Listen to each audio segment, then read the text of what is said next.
Step into a world where history lives on every page at the Florida Antiquarian Book Fair, the oldest and largest event of its kind in the Southeast. Join us March 7th and 8th, 2026, at the Coliseum in downtown St. Petersburg, and discover rare books, treasured manuscripts, and timeless stories waiting to be found.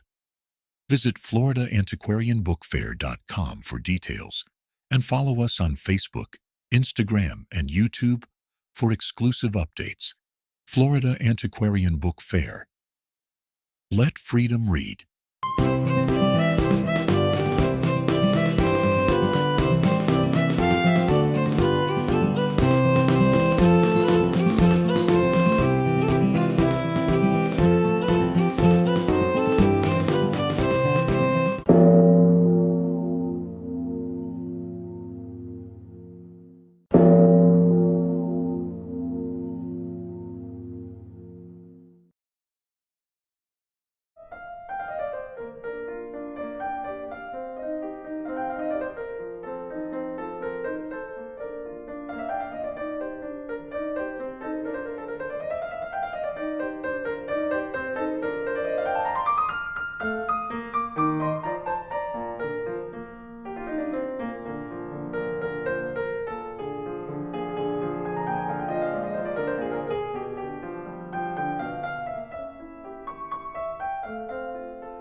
And welcome to another episode of Rare Book Cafe, the coffee break edition.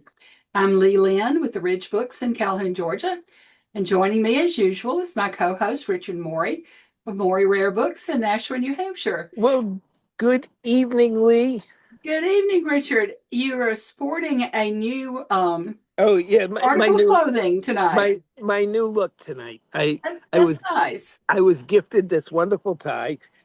For some reason it has books on it, and they thought of me. I don't know why, but anyway. I know. Should have had crocodiles or armadillos or something like that, I suppose. No, and it was a very kind and generous gift for them.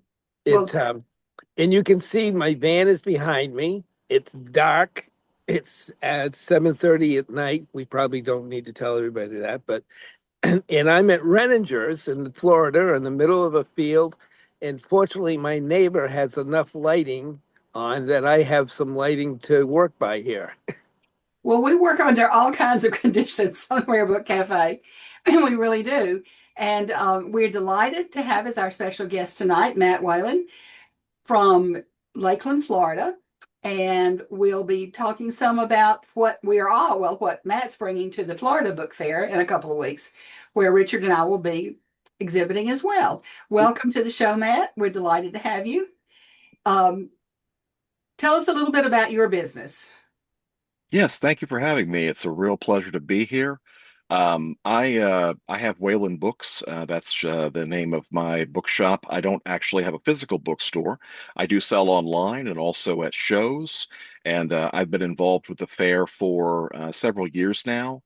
A lot of credit to a lot of the wonderful people at FABA for helping me really sort of find my footing in the book field, and especially to Richard, who it's a real pleasure to be here with tonight, given that he actually got me involved in collecting books in the first place. Oh, well, that's a story. Actually, there's a big story to it. Matt and his family used to come up from Florida to visit the grandparents near where I had a store, and somehow they figured out there was a bookstore in Amherst, and these two little kids used to come in, and I was their first stop after they got into town. And Matt was interested in Hardy Boy books. And I'm going to guess, Matt, you still have those books that I sold you. Would I be right? I have a little surprise for you here, Richard, actually. This is the very first Hardy Boys Red book that Richard sold me in 1997. Yeah. I was 12 years old. A fourth printing of The Secret of the Old Mill. I still Now, have it to this is, day. is my price in it? There is no price in it. Oh, okay, so you probably erased. I was just curious at what I let it sell for in those days. I remember it You were very primarily generous. because, yeah, I remember it primarily because the name of the previous owner is written in it. So that's how I've identified it all these years. Well, it's it's been wonderful actually, and I will share this as well, Matt. Not only did we make that connection when you were 12, I was very pleased to get reintroduced to you again um, in Florida when you started coming to the book fair as a customer and a buyer. And then when you came onto the floor as a dealer, it was exciting to watch you do that. And now, am I correct? You're on the board of FABA. Yes, I'm very privileged. I was recently asked to be the vice president, actually. So it's a really wonderful honor and privilege to be able to serve and help everyone else in terms of making sure that FABA is successful. And of course, the upcoming fair is just as great and big as it can possibly be to help raise more love of books, hopefully in Florida. Well, and your daughter is quite a little book collector, isn't she? Am I correct? She absolutely is. She's got a whole bookshelf in her room that's floor to ceiling, filled with books. But I think she still prefers Dogman over any Oh, series books. my 13-year-old granddaughter would probably prefer Dogman over any of them. But today in the mail, my 11-year-old grandson is going to play Gavroche and Les Mis at the high school next week. And they needed two younger ones, one for his part and one for Colette. And theater is really that's what he loves.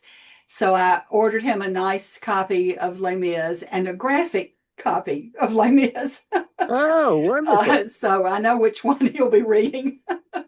And it won't be the one that's that thick, but he's having a great time. And so we'll be rushing back from the Atlanta Fair on Saturday night to see him in his premiere dramatic role. So that's going to That'll be be fun. great. That's going to be fun. The Florida, I think one thing that we have discovered over the years, and I know that you have discovered even more recently, is that this book world is a big family. It is a big family, and regardless of what happens to you in it, there are people there supporting you. And Richard knows this with me all too well. And the first people that I met, the first book show I ever did in 2002 or one, I don't remember, were Mike and Sarah Slicker. They had the booth next to me at a show here in Georgia, and could not have been more helpful in telling me what to do, and and this kind of thing. It was great. So so the reach of of FABA extends far beyond the state of Florida. Oh, So, absolutely. It's really quite remarkable. And I want to also shout out Steve Bolter of Sleuth Books, who also is a wonderful series book person, and all the folks that have helped me that just to get started, just a few people like Sharon and Ted, Mr. Slicker, obviously. And even you folks, of course, speaking with you over the last several years, I've learned so much and barely scratched the surface by comparison, and I'm very excited. yeah. Well, my surface is not very well scratched either, and I'm 80 years old. So, and I learn from Richard every week. Richard is our go-to expert on so many things, so many things. Well, You're kind. uh, um, well, tell us some of the things that special things that you were planning to bring to St. Petersburg. Yeah, I will. Absolutely. One quick thing I wanted to mention, just because I Oh, know it would tickle Richard since the last time I saw him. My daughter has joined the Cub Scouts. Ah, oh, fantastic. I know how We, much Richard loves that. yeah, yeah. I will bring something to the show for her. Thank you. That's very kind. Yeah. Yeah, with regard to the stuff that I'm bringing, it's kind of interesting just as a terms of an evolution of how I've sort of come to have a different stock, even now, only a few years after starting as a dealer at the fair. The first year that I was at the fair, most of my stock was things like series books, Hardy Boys, Nancy Drew, Tom Swift, things like that. And just because of, I think the natural progression of the stuff that I see that people really love and the stuff that I personally really love as well that have acquired over the years. I just kind of want to show you folks a few things as far as themes of some of the stuff that I will be bringing to the fair. So the first thing I want to show you here is just right off the bat. I don't tend to be someone that brings a lot of the leather bound books, 19th century, but I do have a few this year that are really wonderful. And part of that also, I think, helps in the theme of bringing folks to the fair and helping them also grow as well. I actually have made a friend recently who he's going to be joining FABA himself, I believe, in the near future.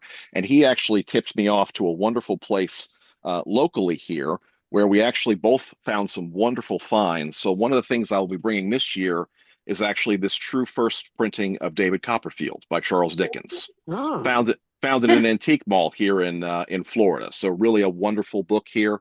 Also, in addition to David Copperfield, there were a number of other Dickens firsts, including Bleak House. So this is really something I figure is going to be a wonderful attraction at the fair.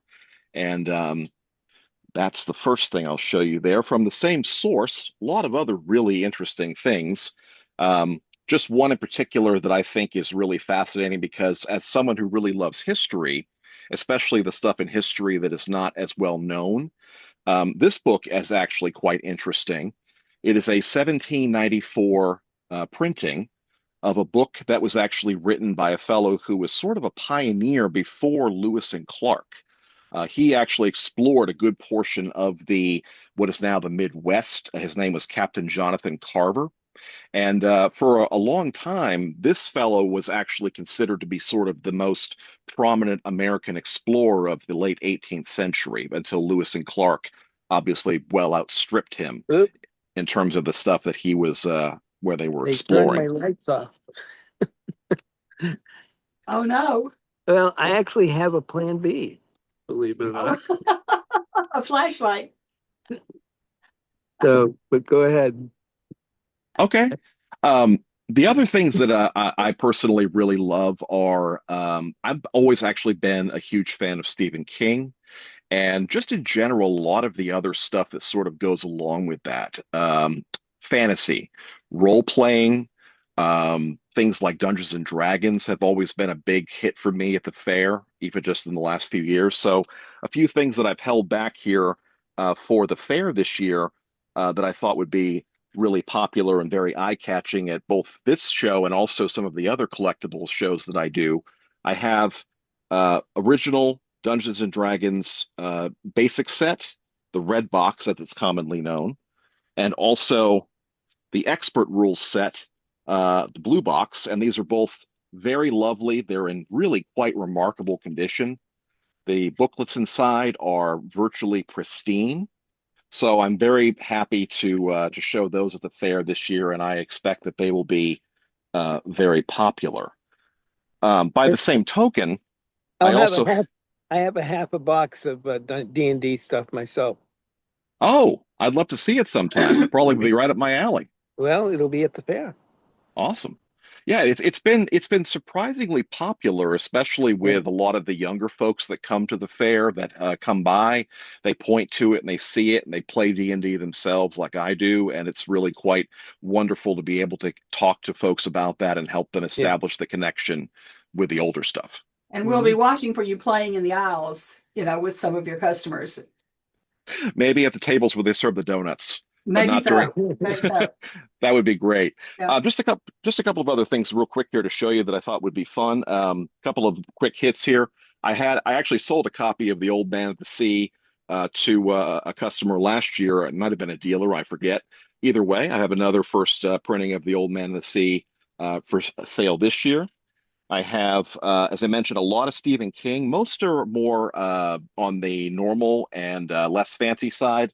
I do have a lovely volume here by one of the specialty presses that does Stephen King. I didn't have a chance to grab it before the show tonight. I do have several signed Robert Jordan books from the Wheel of Time, which are quite popular with a lot of the folks. And the last thing I'll mention here just to kind of rattle off, is this very interesting copy of one of the Dune books, Chapter House Dune. And this particular copy actually has a publisher's document inside, because this particular copy was actually sent as a media advance copy back when the book was first presented, and includes a lovely glossy photo of Frank Herbert. So really cool stuff. I feel like this is actually the strongest year that I've personally had for stock since I've started the fair. And it feels like we're really coming loaded for bear this year. And I've heard the same from a lot of other folks that are coming. So it's going to be a great fair. Well, I know a lot of people are bringing historical stuff, because of us doing the 250th birthday theme, that people are planning to bring that kind of thing, as well. So it should be it's always a good fair, and we always have a good time. But it should be outstanding this year. Richard, you look like the ghost of Renninger's or something. Yes. Well, I have a couple lights that just happen to be handy here, so that's trying to fill in the void here with that. I don't know why the lights got turned off, but they did. Unexpected. But Matt, the comment about this being your strongest year, that's going to continue year after year after year as you build your knowledge in the business and you build your network. More and more interesting and good books will come to you.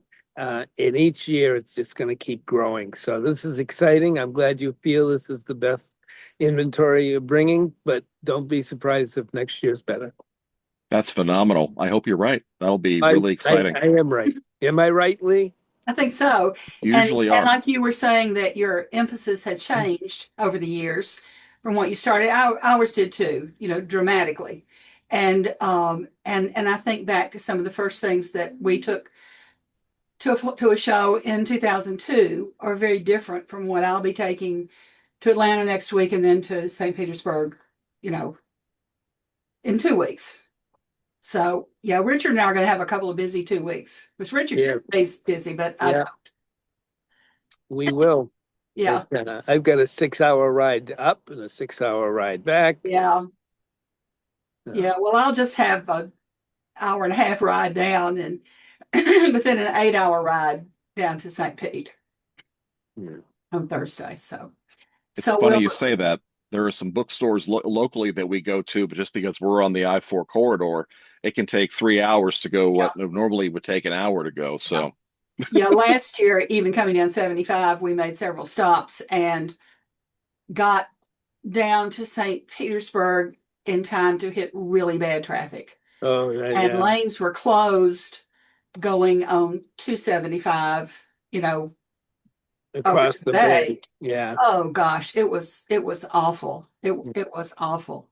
I don't know that it's any better this year, although they did finish most of that bridge, didn't they, Matt? Yes, the new bridge, to my knowledge, is open. Yeah. That's good. We have on occasion come down 41 and gone then the total the back way. Gone that way. So I don't know, but it's a long trip. But it's easier to do it in one day than to stop and pick it up the next day, especially since the show does not open on Friday now. Right. So I am going to ask you, Matt, as the vice president of FABA, are there any interesting things happening in the Florida antiquarian trade that you want to share and bring us up to date on? Well, I will say that the one thing that really excites me more than anything right now is sort of the revitalization of the Central Florida book scene. That's been a really exciting thing over the last several years. For a long while, I would say less than a decade ago, we were having a really big problem here in Central Florida where it felt like stores were going out of business a lot faster than we were seeing new stores pop up. Yeah. Especially in the Lakeland and even the Orlando area. But now, especially over the last 5 years or so, I think what's really getting exciting is that we're seeing not only in Tampa, which has also had a bit of a revitalization, but also in Lakeland, we have Inkling's Bookshop, the Unbound Bookery, Pressed, Crash Bookshop, and we just had another new bookshop, I believe called the Bookish Flower, that's opening up literally last weekend. So right now there's, Yeah. 5 bookstores in Lakeland alone, and there's going to be a book crawl here in Lakeland coming up, I believe in April, for everybody that wants to go. So just as a quick plug, if you don't mind, I would encourage everyone who is in the St. Pete area for the book fair, if you have the opportunity to drive the hour or so from St. Pete to Lakeland, it's well worth your time. It's becoming a book mecca pretty quickly. Well, wonderful. It's great to hear. The trade has had its ups and downs in recent decades, and I've seen this trend other places in the country as well. So it's exciting to see it happening here in Florida. That is. I wish I could do because that's not a trend we've had here in Georgia lately. Yeah. So, but Georgia will be well represented at these fairs coming up. Yeah. They still get out there on the road. Well, we're going to be next weekend. We're in Atlanta together. That's right. And That's right. I haven't even figured out when I'm going to arrive yet. I got to sit down and map that one out, and looking forward to that. Yes. Now, are you going to promise me some warmer weather up there? I don't know. Our weather is so weird. It was 75 this afternoon, and it's supposed to go down in the 20s over the weekend. And in 1 week, when we had the predicted ice storm that did not come, it got down to like 17. Yeah. It was up in the 60s in a few days. So I can't promise anything. Well, we had 23 degrees, and I had pipes freeze at the house I'm at. Yeah. So The only thing that I am hoping for is no rain over the weekend, because this past weekend it poured down rain here. Rain Saturday, rain Sunday. Well, I can promise you warmer weather in Florida. Well, that's true. That's true. It's always hard to know what to pack for Florida, but the it ideally Atlanta would be 50s during the day. Yeah. In the 40s, high 30s at night, and that would be nice. Well, we'll look forward to it. I love Atlanta. I've done Scott's Antique Show there a number of times over the years, and I have a warm, friendly feeling about Atlanta and the book trade in Atlanta. Yeah. I have good friends in the Atlanta book trade, and have missed having fairs there for the last 6 years. So we haven't had one since 2019, and so I'm really looking forward to this. Good. Especially with it being one of the Lemons shows. Oh, you will enjoy it. They would do a wonderful job.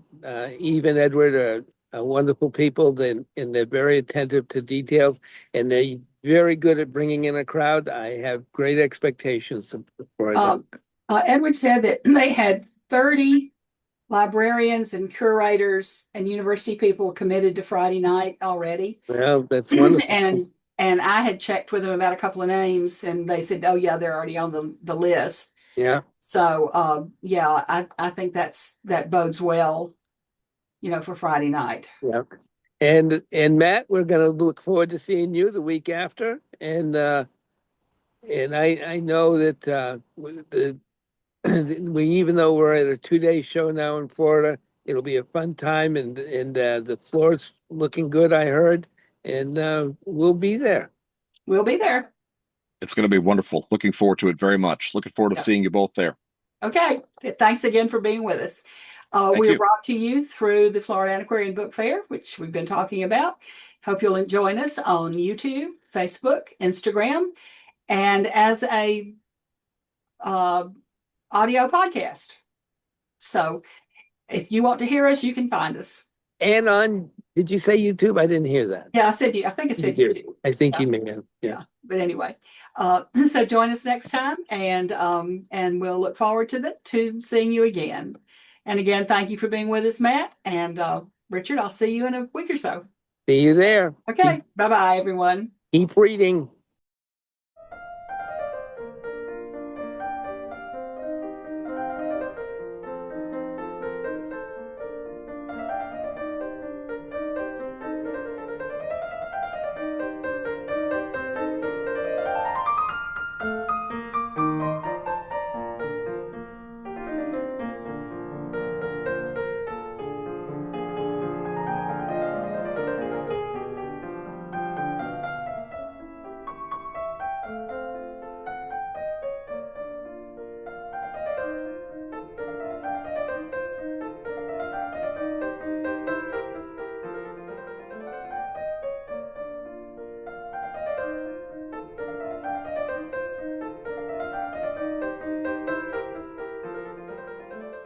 Whenever the people are well informed, they can be trusted with their own government. That whenever things get so far wrong as to attract their notice, they may be relied on to set them to rights. Jefferson believed that trust rested on understanding. Knowledge sharpened judgment, disciplined passion, and prepared citizens to recognize both liberty and its limits. Books were where that understanding was formed, and where self-government learned how to endure. Discover rare and remarkable books at the Florida Antiquarian Book Fair, March 7th and 8th, 2026, St. Petersburg. Let freedom read.